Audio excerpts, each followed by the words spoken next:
இந்த கூட்டணி வந்து ஏடிஎம்கே கூட தாவேக்கா தொடருமான்றதும் மக்களிடையே ஒரு பேச்சுவார்த்தையா தான் நடந்துட்டு இருக்கு.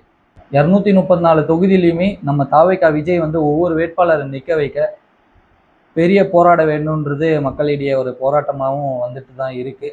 அடுத்து பார்த்தீங்கன்னா, நம்ம திமுக வந்து ஒரு சர்ப்ரைஸா 234 தொகுதிக்கும் லிஸ்ட்டை வெளியிட போறாங்க. இது மாவட்ட செயலாளருக்கும் சரி, மண்டல பொறுப்பாளருக்குமே ஒரு சர்ப்ரைஸ் தான். இப்போ மண்டல பொறுப்பாளரை வந்து கூப்பிட்டு அவங்களுக்கு இடையே பேசி நம்ம அஃபிஷியலா 234 தொகுதிக்கும் வேட்பாளரை வந்து நியமிக்கப்படுவாங்க. திமுக பட்சத்துல. திமுக வந்து ஒரு வலுவான கூட்டணிய சேர்த்து போயிட்டு தான் இருக்கு.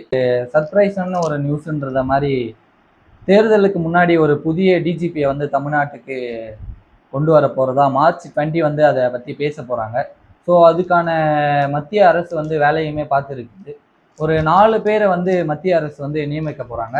இந்த 4 பேரும் ஒரு யூனிட்டி மூலியமா தேர்ந்தெடுக்கப்படுவாங்க ஒரு குழுல. Union public service கமிஷன்ல.